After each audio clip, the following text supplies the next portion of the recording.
কি সোহেল, কোক দেবো নাকি একটা? না বাবলু ভাই, এই জিনিস এখন আর খাচ্ছি না। কেন, কি হইলো আবার? শোনেন নাই, এটা তো ওই জায়গা। কোমল পানীয় ব্র্যান্ড কোকাকোলার বাংলাদেশি নতুন বিজ্ঞাপন অনলাইন প্ল্যাটফর্ম থেকে সরানো হয়েছিল বলে মনে করা হলেও আদতে তার কিছুই ঘটেনি। মঙ্গলবার 11 জুন সন্ধ্যার পর থেকে আবারও সমালোচিত সেই বিজ্ঞাপনটি তাদের ইউটিউব চ্যানেলে দেখা যাচ্ছে। এর আগে মঙ্গলবার দুপুরের পর থেকে 1 মিনিটের ওই বিজ্ঞাপনটি ইউটিউবে দেখা যাচ্ছিল না। এতে প্রায় সবাই ধরে নিয়েছিলেন সমালোচনার মুখে হয়তো বিজ্ঞাপনটি সরিয়ে নিয়েছে কোকাকোলা। তবে সন্ধ্যার পর থেকে আবারও সেই বিজ্ঞাপনটি তাদের ইউটিউব চ্যানেলে দেখা যাওয়ার পর থেকে মনে করা হচ্ছে সমালোচনা এড়াতে বিজ্ঞাপনটি প্রাইভেট করে রাখা হয়েছিল, পরে আবার পাবলিক করে দেয়া হয়। একই সাথে ওই বিজ্ঞাপনে যাতে আর কেউ মন্তব্য করতে না পারেন সেজন্য কমেন্ট বক্স বন্ধ রাখা হয়েছে।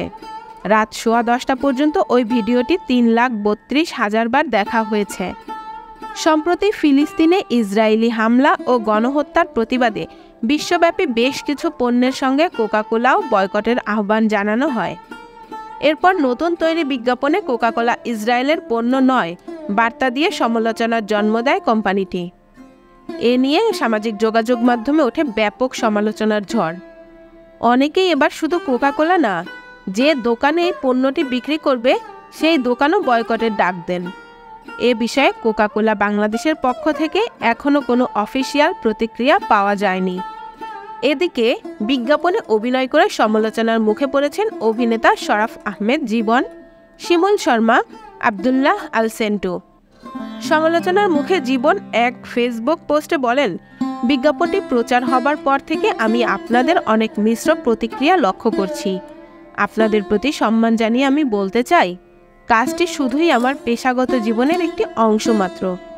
তার দাবি, ব্যক্তিগত জীবনে আমি সবসময় মানবাধিকার বিরোধী যে কোনো আগ্রাসনের বিপক্ষে দাঁড়িয়েছি এবং আপনাদের অনুভূতি ও মতামতের প্রতি শ্রদ্ধাশীল থেকেছি। বিজ্ঞাপনে আমি কোথাও ইসরায়েলের পক্ষ নেইনি এবং আমি কখনোই ইসরায়েলের পক্ষে নই।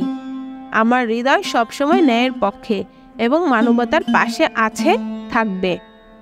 অন্য এক পোস্টে অভিনেতা শিমুল বলেন, আমি ভবিষ্যতে কোনো কাজে অভিনয় করতে গেলে অবশ্যই আমাদের দেশের মূল্যবোধ, মানবাধিকার, মানুষের মনোভাবকে যথেষ্ট সম্মান দিয়ে বিবেচনা করে তারপর কাজ করব। আমি মাত্র আমার জীবনের পথ চলা শুরু করেছি। আমার এই পথ চলায় ভুল ত্রুটি ক্ষমাসুলভ দৃষ্টিতে দেখবেন এবং আমাকে ভবিষ্যতে একজন বিবেকবান শিল্পী হয়ে ওঠার জন্য শুভকামনায় রাখবেন।